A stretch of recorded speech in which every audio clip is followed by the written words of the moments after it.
Hello, and welcome to Western Civ, episode 231, Suleiman's Final Years. Last week, we followed Suleiman the Magnificent as he pressed the Ottoman boundaries to their height. Charles V tried in vain to constrain the Turkish threat, but the debacle outside Algiers only left the emperor demoralized, further in debt, and soaking wet. Then, after his brother Ferdinand overplayed his hand in Eastern Europe, Hungary went from an Ottoman protectorate to an Ottoman province. This week, we finish with Suleiman the Magnificent and reflect on whether he deserves that title.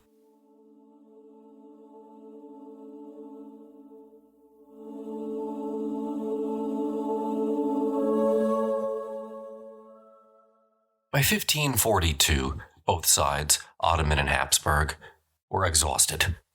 Ferdinand understood that any direct military effort to weaken the Ottoman power was impossible without being disastrously expensive.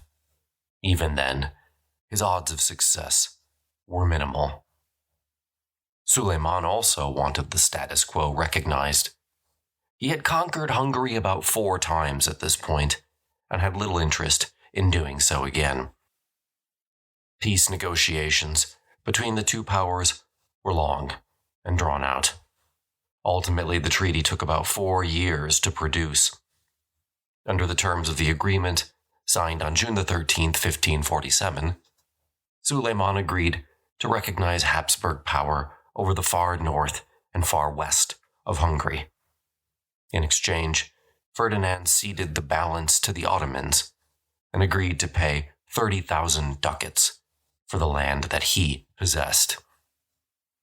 Suleiman had not given up on his dream of defeating the King of Spain, Charles, on the battlefield, but a lot had changed since his last Hungarian campaign.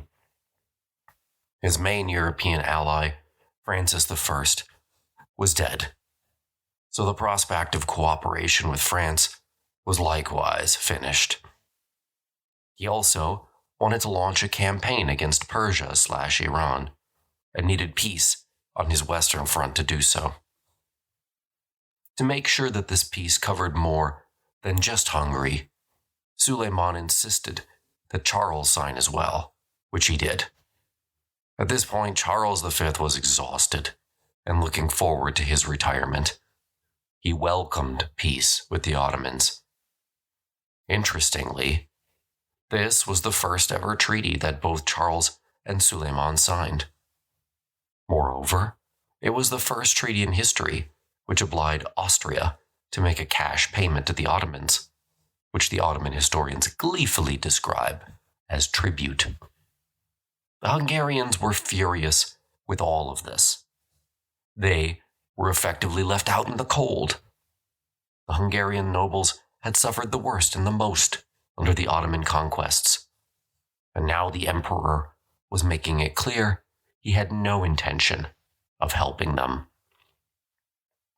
This ultimate treaty, the Treaty of Constantinople, also signed by France, the Pope, and Venice, did not, of course, put an end to the hostilities between the Habsburgs and the Sultan. Charles still considered Suleiman to be his chief rival in Europe and wanted to check the Ottoman advance as much as possible. But Charles, like Suleiman, could not fight on 2 fronts at once, and in the late 1540s, he was trying to deal with the German Lutherans once and for all. In fact, it's kind of interesting to think about how much the Ottoman advance into Central Europe affected the Reformation. Certainly, the Lutherans were one of the biggest tangential beneficiaries of Suleiman's relentless pressure on Hungary and Vienna. If there had been no Ottoman threat, Charles would have been free to deal with the Lutherans much more aggressively. Instead, in order to get support from his Lutheran subjects to contest the Ottoman advance, Charles was forced to grant the Lutherans religious toleration back in 1532, which he rescinded after he signed the Treaty of Constantinople. Ironically, were it not for the Islamic Ottoman Empire, there might not have been such a thing as Lutherans today. By dividing the Habsburg forces, the Ottomans and the Protestants, without knowing it, assured each other's success and existence.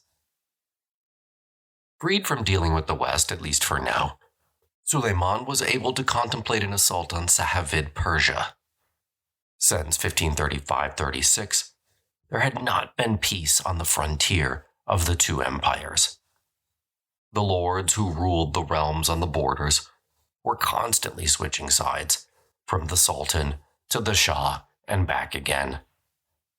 As always seems to happen in this age, it didn't take long for Suleiman to find a pretext to invade Iran. The Shah's brother, Elkaz Mirza, was in dispute with the Shah and took refuge in Istanbul. Suleiman immediately realized he could use Mirza as a rival against the Shah Tamspa. In the spring of 1548, Suleiman once more led his army out of Istanbul.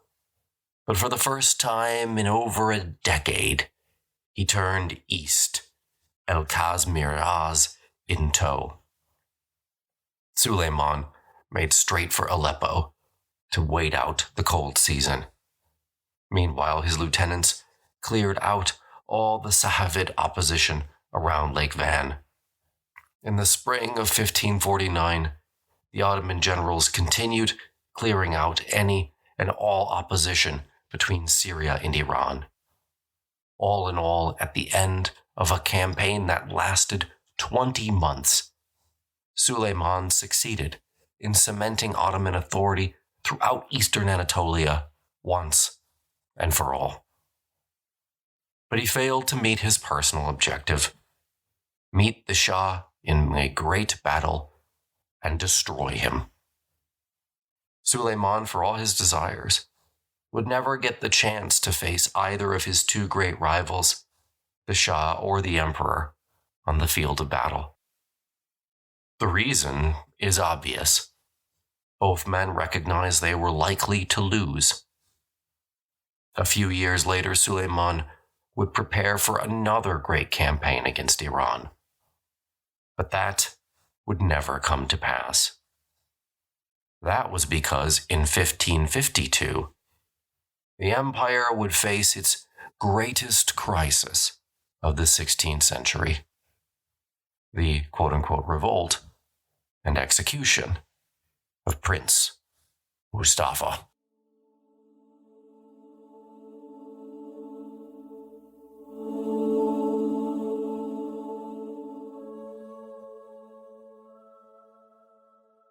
Suleiman's two wives had borne him a total of 8 sons.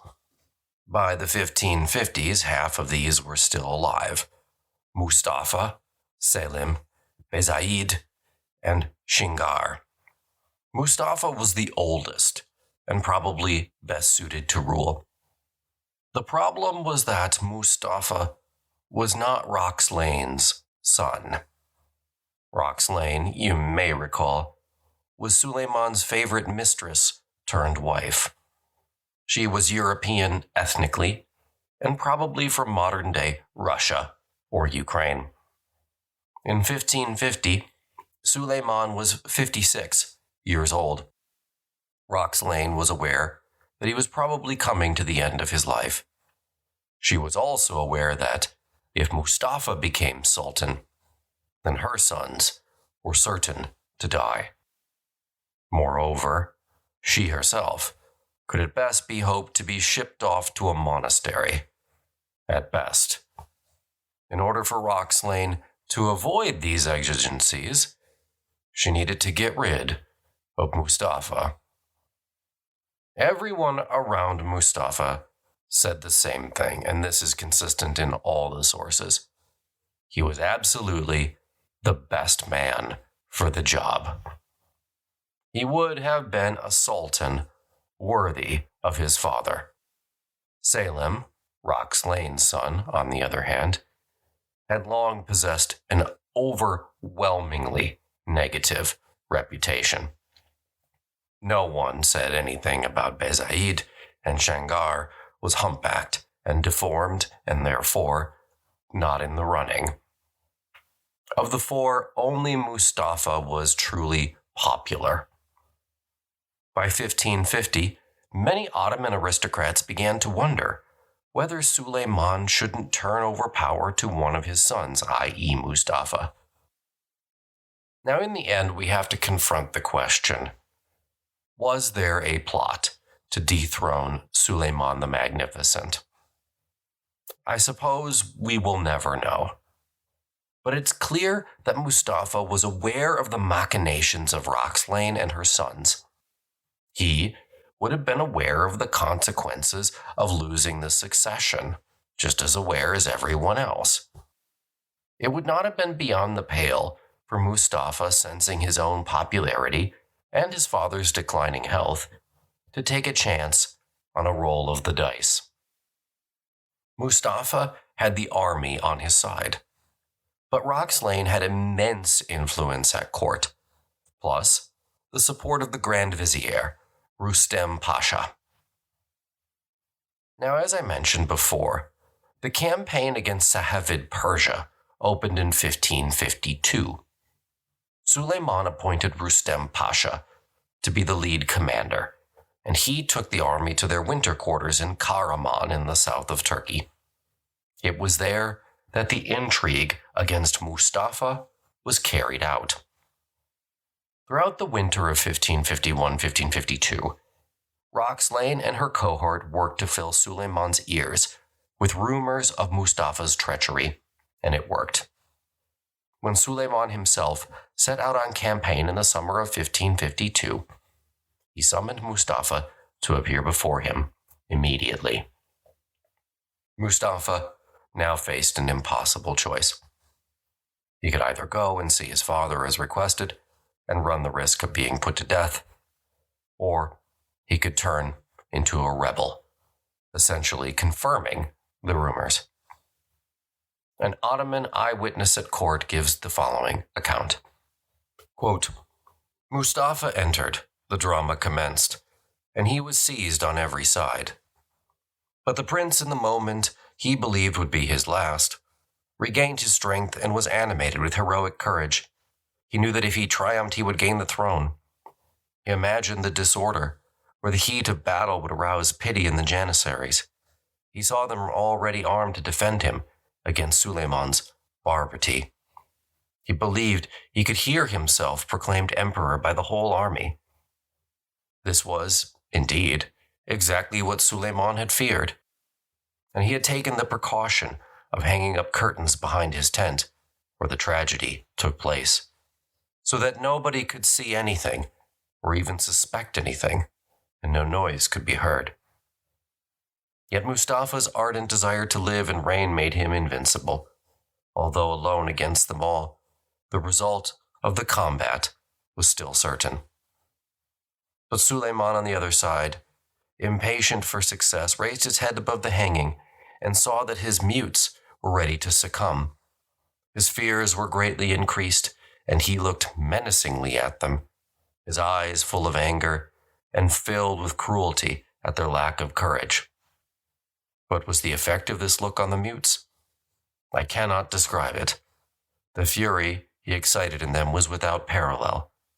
They instantly threw themselves on Mustafa for a second time, knocked him straight down, and snatched his life from him. They immediately exposed the body of the unfortunate prince on a carpet in front of Suleiman's tent, so that the Janissaries should understand his power and authority from the fate which had just been inflicted on the man they wanted to have as emperor. End quote. And just like that, the ablest of Suleiman's sons vanished into the dust heap of history. The army was furious. The witness was probably right in that, had the Janissaries found a leader, Suleiman certainly, that day, would have been overthrown. To calm them down, Suleiman needed a sacrificial scapegoat, he picked his Grand Vizier, Rustem Pasha. The Janissaries were told that Rustem had instigated the murder. His disgrace did not last long. While Suleiman did take away his great seal and demoted him temporarily, within 2 years Rustem Pasha had resumed his post. Yet Mustafa had a son, Murad, and Roxlane would not rest until all vestiges of Mustafa had been erased. Roxlane somehow convinced Suleiman that now Murad was conspiring against him. Suleiman sent a dignitary to Bursa, where Murad lived, with an order of execution. The messenger told him bluntly, quote, "The emperor wants you dead." Murad only replied, quote, "I am willing to die in obedience not to the emperor's orders, but to God's." He was ritualistically strangled. Not long afterwards, Changar, the Sultan's youngest son, died, reportedly of grief at the death of his brother. In the end, the only real beneficiary in all of this was Europe, which breathed a sigh of relief at the news of Mustafa's fall. He had been Suleiman's true heir. There is no doubt he would have brought the sword back to Central Europe. And who knows, perhaps he would have even taken Vienna. But he never got the chance. While all these executions were going on, Suleiman remained on campaign. He took his army to Aleppo to spend the winter of 1552-53, before he could begin the Iranian campaign proper. Operations were set to begin that spring. Before commencing the campaign, Suleiman called together his senior officers to make it clear that this war against a fellow Muslim kingdom was absolutely sanctioned under the Quran. Safavid Iran, he told everyone present, was a threat to Islam. It had to be destroyed.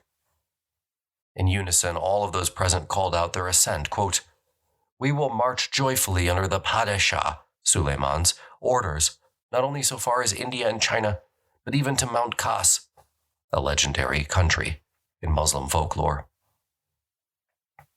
Once again, the army set out for Persia. Prince Selim, now the heir apparent, was at the head of the army. The Ottomans stormed into Iran, ravaging Yerevan, modern-day Armenia, and razing the palace of the Shah to the ground. For one brief moment, it looked like the Shah might actually meet Suleiman in battle. Suleiman was so excited at the prospect that he ordered 4,000 Janissaries to move into battle positions at once. The moment proved fleeting. The Shah, realizing he had no chance, simply retreated to the east steppe as usual, burning everything in his path. And the Ottomans simply moved through Iran, burning and pillaging as they went. This might have gone on for many years, but finally, the Shah decided he had to have peace, almost no matter the cost. The Shah asked for an armistice, which an exhausted Suleiman granted. Signed in May 1555, the Peace of Amaisa put an end to the decades of on-again, off-again conflict between the Safavids and the Ottomans. The Shah begrudgingly accepted his new borders, centered around Suleiman's most recent conquests. He agreed not to support any Ottoman dissidents in eastern Anatolia, and not to encourage any impromptu raiding in the region. Those governors, both Persian and Ottoman in the region, were told to keep the peace. And while Suleiman might not have loved the treaty, he did tell his subordinates to observe the peace. Suleiman was now 60 years old. He remained slight with a gray beard. The Sultan had been sober all his life, and still more so as he grew older. He knew nothing of the drunkenness that would plague his son and heir Selim II. Suleiman remained privately pious until the end. In his last few years, he ordered the silver plate and cutlery in the palace replaced with clay, holding more tightly to the austere values of Islam. Roxlane remained alive and possessed considerable influence at court. Her minions/tools/allies were deeply entrenched in the higher offices of power within the Ottoman State, including the Grand Vizier, Rustem Pasha. Still, it would have been a mistake to assume that the aging Sultan had simply delegated the affairs of state to his subordinates. Suleiman remained the man he had always been, energetic and pitiless. To his dying day, he held firmly to the reins of power. And that power was solid. The empire was strong and rich, and the emperor's authority perfectly intact. The difficult centuries that would come to plague the Ottoman Empire and earn it its nickname, the Sick Man of Europe, were still a long way off. But there were some warning signs on the horizon. The economy was shaky and overwhelmingly dependent on agriculture. Money was beginning to lose value. The price of maintaining such a powerful army was increasingly onerous. To suppress discontent in the countryside, Suleiman increasingly called in the Janissaries to remind his people that they were supposed to be happy. Unfortunately, all the Janissaries tended to do was confiscate land, which the dissatisfied population liked even less. Mustafa's dramatic end had solved nothing in terms of the secession and popular sentiment. He was mourned by large segments of the population. As tends to happen in these circumstances, see episodes on Henry VII, a pretender popped up in northwest Anatolia, claiming to be Mustafa. Hundreds and then thousands of rebels took his side. The impostor was able to attract enough support to seize a few major towns, though his efforts to take Edirne failed. It helped that he preached a sort of communism, which attracted adherents who dreamt of quick riches confiscated by the state and then redistributed. The movement grew until Prince Bayezid had his hands on said pretender and hanged him. Still, even this settled nothing, because said rebellion was immediately followed by Bayezid's own revolt, which was the last major event of Suleiman's long reign. This rebellion would prove to be the most serious that the Ottoman Empire ever knew. It certainly would not have been so bad had the discontent in the Anatolian countryside not been quite so high. But years of declining economic conditions made the region ripe for the picking. Anyone, and I mean anyone, preaching a new message of change was going to succeed in stoking the flames. The biggest problem in Anatolia was that there was only so much land to go around, while simultaneously, Anatolia's population continued to grow. Europe, of course, was dealing with a similar problem, but now it could send discontented peasants to the New World. The Ottomans had no such luxury. Plus, more rural peasants than ever owned firearms in the region, meaning that the playing field between the army and the rebels was more even than it had been in 2 centuries. Everything was coming together to produce a very dangerous situation, which exploded toward the end of the century in an event that historians call the Salali insurrections. After the death of Mustafa, the race for the throne narrowed down to 2 princes, Selim and Bayezid, who were more or less of the same age, about 35. Roxlane appeared to favor Bayezid, though both were her sons. Bayezid of the 2 was more temperate and didn't have any known vices. Selim, on the other hand, was well known for his drunkenness, idleness, and overall rudeness. While she lived, Roxlane's sons kept the peace, but when she died in March of 1559, the 2 men immediately set upon one another. Both had already recruited supporters. The discontented Timurids, those feudal, land-holding knights of Anatolia, and the peasants were for Bayezid. The Janissaries supported Selim. What everyone wanted to know was what side Rustem Pasha was going to take. His side, very likely, to prevail. Indeed, it was the Grand Vizier that set in motion the events that would culminate in nearly destroying the Ottoman Empire. Rustem Pasha hated another vizier named Lala Mustafa, mostly because he had been the protege of the once all-powerful and now dead Ahmed Pasha.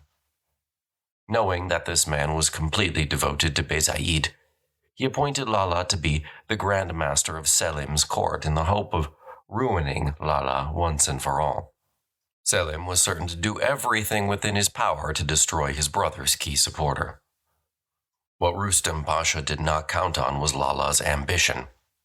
Rather than actively working against Selim, Lala, who was much more ambitious than loyal, immediately offered Selim his services.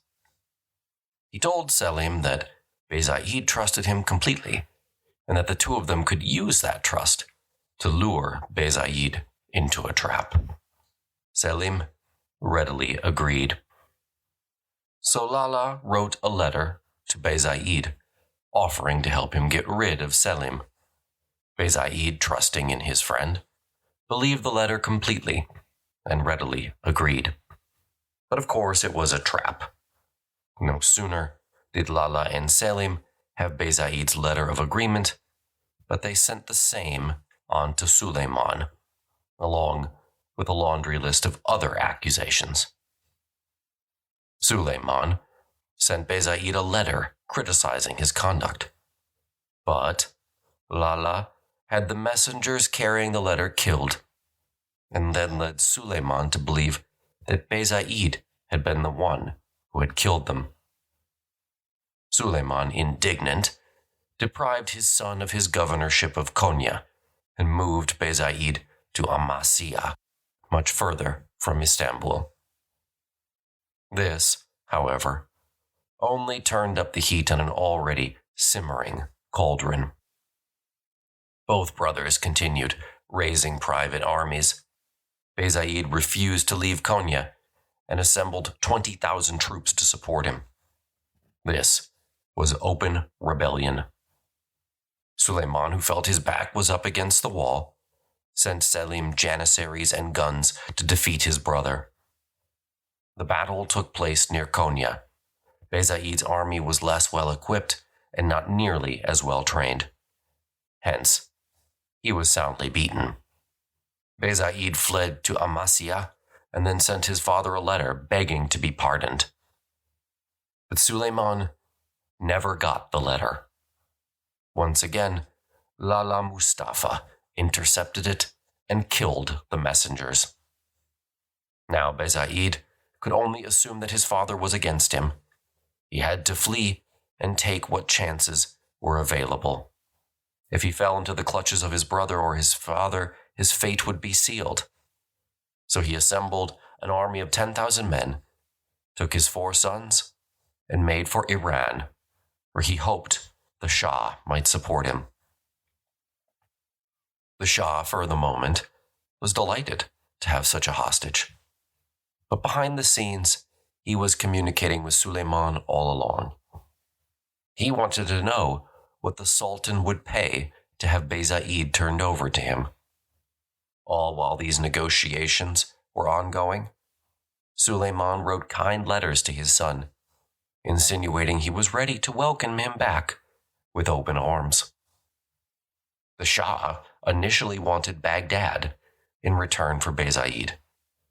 Suleiman had no intention of letting the Safavids back into one of the most important cities of Islam. Frankly, he had zero intention of giving the Shah anything tangible. He wanted to find a way to force his son's return. Months went by in inconclusive negotiations. While this happened, Bezaid became more and more a prisoner, albeit one housed in a gilded cage. His soldiers were slowly removed and his conduct carefully monitored. Finally, the Shah put his cards on the table. What he really wanted in exchange for Bezaid was money. Suleiman responded that he was happy to grant the Shah a sizable gift after the return of his son.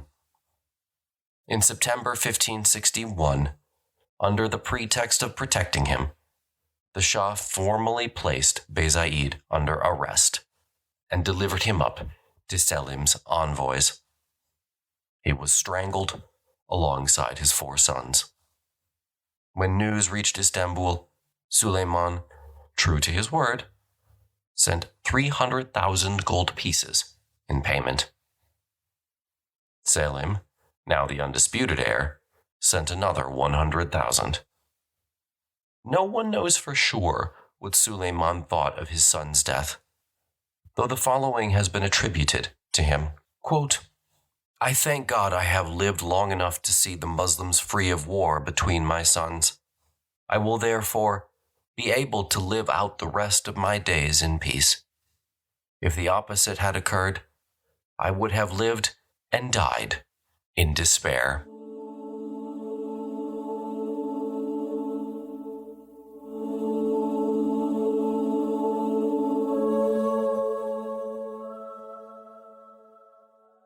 Around the year 1550, the Ottomans became the effective masters of the Mediterranean. The Spanish were essentially on the defensive, except for a few surprise attacks.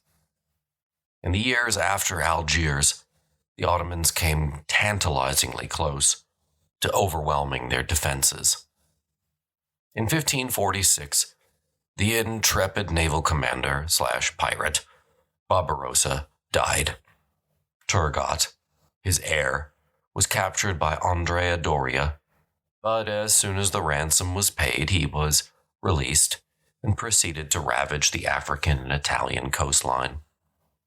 He launched a surprise attack on Malta, but seeing it too stoutly defended, he turned to a nearby fishing village and took around 5,000 people as slaves, quickly sailing back to Tripoli. Tripoli was technically still under the control of the Knights of the Hospital, but no sooner had Turgot arrived with Ottoman guns in tow that the two sides swiftly changed possession. Now everyone in the Mediterranean was terrified. Would Turgot strike at Malta again with Suleiman's support? What if he landed on the coast of Spain? But as we know, Suleiman was preparing for war against the Safavids and uninterested in supporting far-flung expeditions to the west. Turgot did aid France in taking Corsica from the Genoese in 1553, but the effort proved short-lived. The Genoese took the island back the next year. In 1559, the newly crowned King of Spain, Philip II, decided he would take action. He planned to fund and direct a naval assault on Tripoli. The goal was to destroy the harbor, which had been used predominantly as a base for pirates. It took 6 months to gather all the necessary troops and ships. This was to be a nearly pan-European affair, with men from Italy, Germany, and Spain taking part.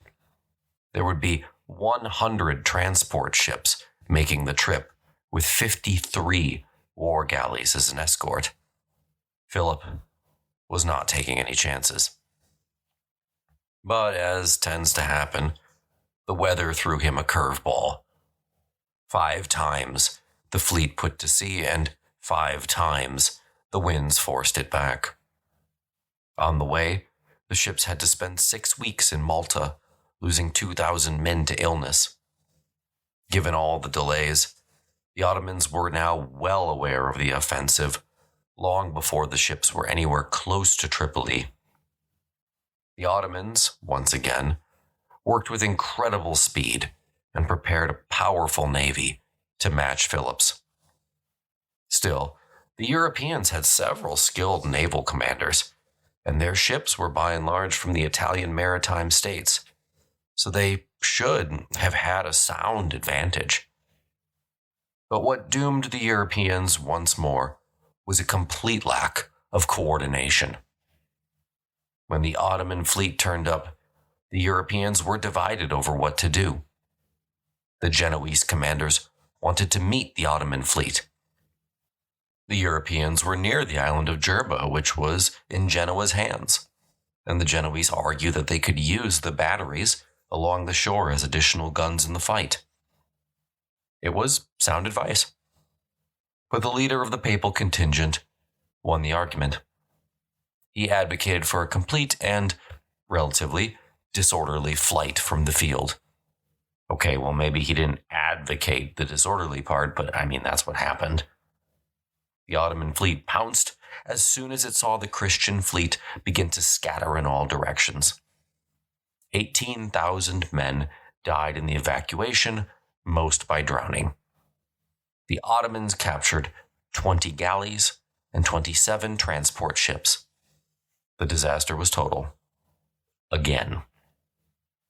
The Battle of Jerba, and calling it a battle is very generous to the Europeans, was total Ottoman control over Central and Eastern Mediterranean. Everywhere around the Mediterranean, Europeans thought they saw the, quote, Turkish fleet, end quote. It became a sort of boogeyman of the late 16th century. Yet Suleiman again held his hand. Years went by, and no one actually saw the Turkish fleet.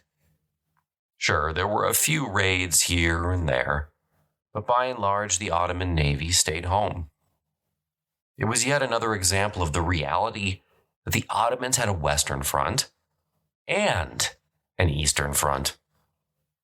As much as Europeans might fixate on the Sultan, he didn't have the luxury of caring only about them.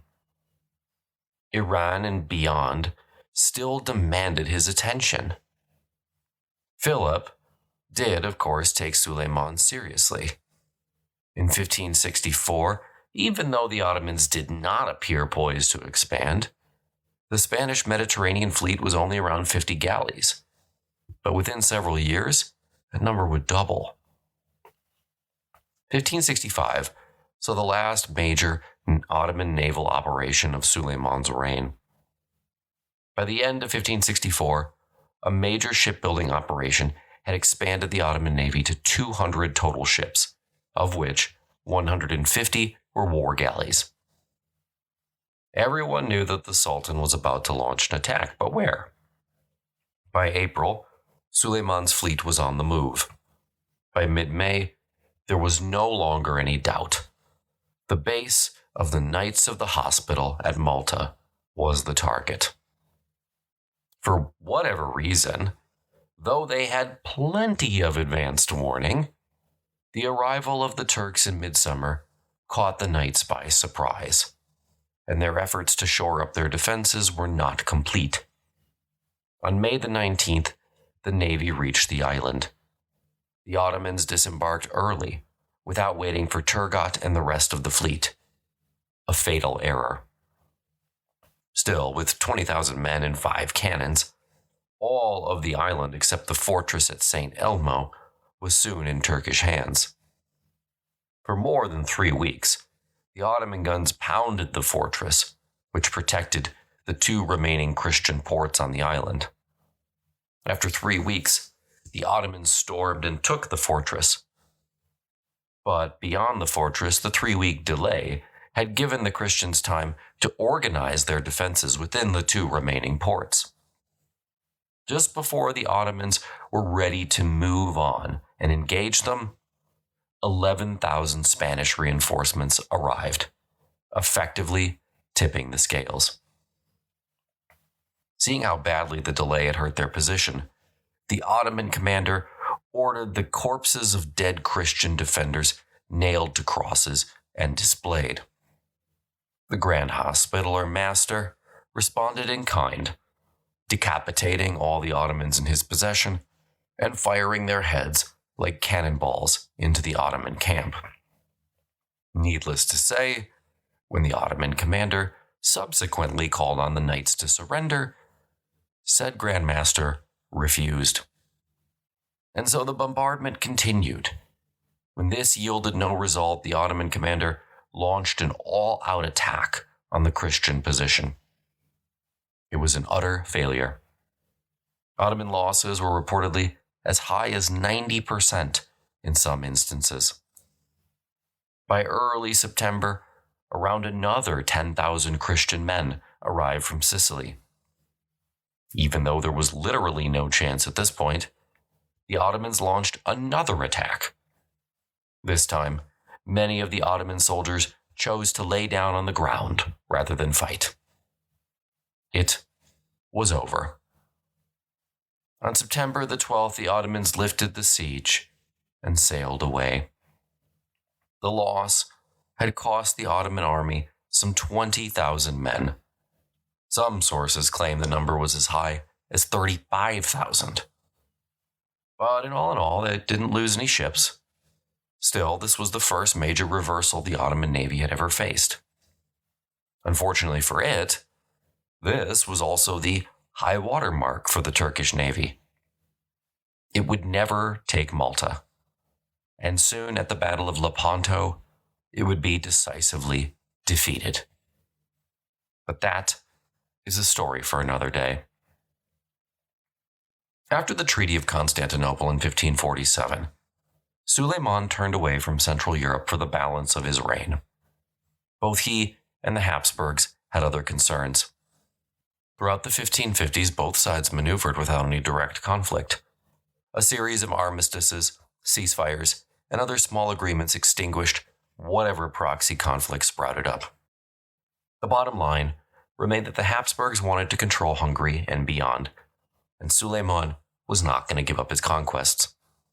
Hence, there never would be, nor could there be, a total peace. Certainly not so long as nobles within Hungary would switch sides as they wished and try to gain more advantageous terms. In 1562, Rustem Pasha died, which made it easier to reach an agreement. Peace was confirmed for 8 years, and Ferdinand agreed to pay 30,000 ducats per year in exchange for the Hungarian territories he retained. However, Ferdinand's death in 1564 threw everything into doubt. Maximilian, his son and heir, immediately reopened the thorny question of who got to rule Transylvania. Maximilian believed the time was ripe to challenge Ottoman authority in the region. Suleiman had gotten much older, plus his interest seemed increasingly drawn toward Iran. The sheer distance the Sultan had to travel to reach Central Europe from Istanbul made many in Europe confident that the great man would not bestir himself so long as Maximilian kept his aims modest. Regardless if that was Maximilian's opinion, he was wrong. In early 1564, the Habsburgs attacked the Ottoman ruler of Hungary, John Sigismund, and the Ottomans responded swiftly. The Grand Vizier led an army in person and seized several towns loyal to the Habsburgs in Croatia. Suleiman imprisoned Maximilian's envoys in Istanbul. He ordered John Sigismund then to march on Transylvania. And then the Sultan himself left Istanbul at the head of a 300,000-strong army. It would prove to be the Sultan's last campaign. Suleiman had not led an expedition in person for more than 10 years, and the Muslim population of the empire had not been kind to him as a result. The primary responsibility of the Sultan was to lead the armies of Islam against the Christian West. To many, he had been shirking his duties. And then there was the continuing stain of the disaster at Malta, an affair Suleiman truly hoped to expunge, now with a crushing and swift victory over the Habsburgs. The Ottomans might be on even terms with the Christians at sea, but they remained dominant at land. Still, in 1566, when Suleiman set out, he was an old man. At almost 70 years of age, Suleiman now sported a white beard and sunken cheeks. He could no longer ride a horse and was driven by carriage on campaign. The army's progress was again marred by poor weather. Torrents of rain swept down and ruined roads. Bridges were swept away the moment they were built. Suleiman crossed the Danube with his army at Zemun, where he met with John Sigismund and about 40 Transylvanian nobles. Suleiman's plan was to reduce the town of Erlau, which controlled the narrow corridor leading to Transylvania, before moving on to larger towns. But then he received word that Count Nicholas Srini, the Lord of Szeged, had killed an Ottoman dignitary, so he switched plans and marched straight for Szeged. On August the 5th, Suleiman arrived before the walls of the town. Arrayed before him were 90,000 men and 300 cannons. One last time, he regained the strength to mount his horse and ordered the siege to commence. Unfortunately, the Sultan would direct the rest of the siege from his sickbed, where he, in vain, endeavored through promises to get Lord Zrini to surrender. The Count had other plans. He intended to make one last great show and die a hero's death. Lowering the gate, he rode out at the head of his 600 men and plunged into the waiting Ottoman horde. Wounded and taken prisoner, he was decapitated by having his head placed just in front of a cannon. Yikes. Not long afterwards, the Ottomans simply blew up the citadel, burying all 3,000 defenders within. The siege was over. But Suleiman never knew it. The evening of September 5th through 6th, 1566, he died in his tent. Only his doctors and the Grand Vizier had been present. There would be no succession crisis, as Selim was the sole remaining heir to the throne. Still, the Grand Vizier kept the news quiet. The army was still on campaign, and had word leaked out, it would have stopped in its tracks. The Janissaries would have immediately demanded their ascension gift, and odds are there would have been some sort of rebellion to deal with. The Grand Vizier immediately sent word to Selim of Suleiman's death and urged him to come at once. On the front, operations continued as though Suleiman still lived. The Grand Vizier now issued orders in his name. He sent letters to the Shah of Iran and various provincial governors. He even sent the badly disfigured head of Zrini on to Maximilian, with a note purportedly written by Suleiman's own hand. He declared that Suleiman wanted the fortifications of Svezged swiftly rebuilt, because the Sultan had said he wanted a mosque constructed for him to visit, all the while knowing Suleiman was dead. 43 days went on like this. Meanwhile, Selim rushed from the frontier without stopping in Istanbul. He caught up with the secret funeral procession, carrying Suleiman's body near Belgrade. Once the Grand Vizier knew that Selim was nearby, he could let the charade come to an end. He leaked news of Suleiman's death, and Selim accompanied the corpse back to Istanbul, where news of the Sultan's death caused outrage and the usual petty rioting. A few decapitated heads later, and order was restored. Suleiman was embalmed and buried in a mosque he had commissioned years before for just that purpose. As was his custom, the ceremony was very simple, and there is no record of it in history. The great Ottoman poet Baki wrote the following eulogy. O you who are taken in the nets of ambition and glory, until when will you nurse your passion for the things of this world, your passion which knows no respite? The Hungarian unbelievers bowed their heads before his flashing sword. The Franks knew well the cutting edge of his saber. The sun has come up. Will the king of the world not awake from his sleep? Will he not leave his tent like the sky? Our eyes scan the road. No sign comes from the throne, the sanctuary of glory. The color in his cheeks is faded. He lies with lips dried out, like a pressed rose without sap. Suleiman's death leaves us with a few key questions. Did he plan on conquering India?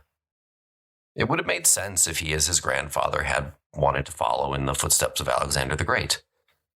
But if he did, he left us no record, and, regardless, he ran out of time. Suleiman was the greatest conqueror of Ottoman history. He kept two irons in the fire almost his entire reign. His first campaign into Belgrade opened up the Balkans to Ottoman advance. His capture of Rhodes opened up the Mediterranean.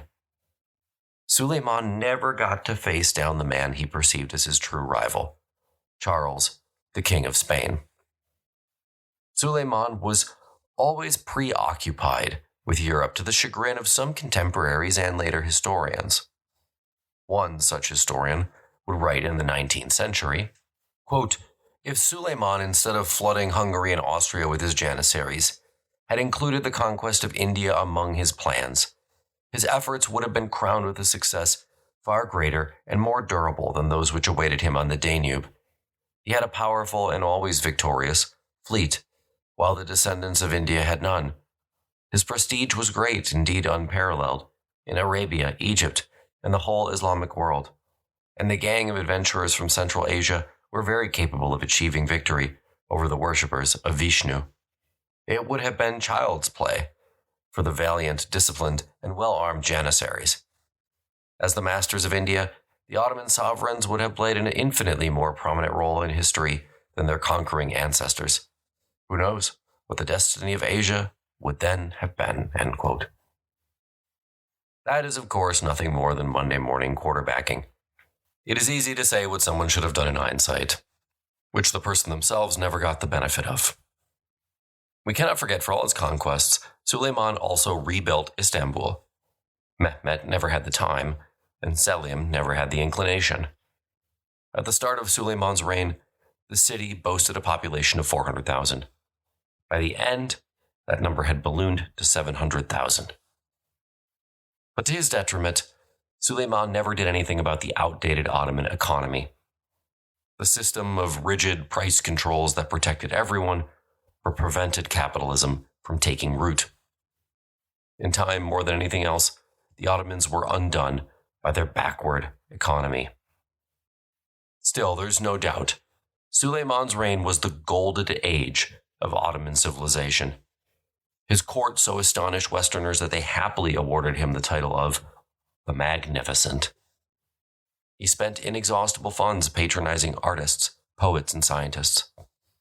But with him, this practice would largely die. Suleiman the Magnificent, Henry VIII, Francis I, and Charles V absolutely dominated the middle of the 16th century. Suleiman was the last to die, and his death closes a major chapter. Next week, we really shift gears and head over to begin examining the cultures and civilizations of the Americas for the first time before beginning the European conquests of the same. If you're interested in more content, check out the website, westerncivpodcast.com. If you'd like ad-free versions of the show and additional content, check out the patron feed at patreon.com/Western Civ Podcast. If you'd like the whole story again, but with much greater detail, we're far into the Persian Wars at this point, check out the new feed, Western Civ Podcast 2.0. Link in the show notes, and you get a 7-day free trial.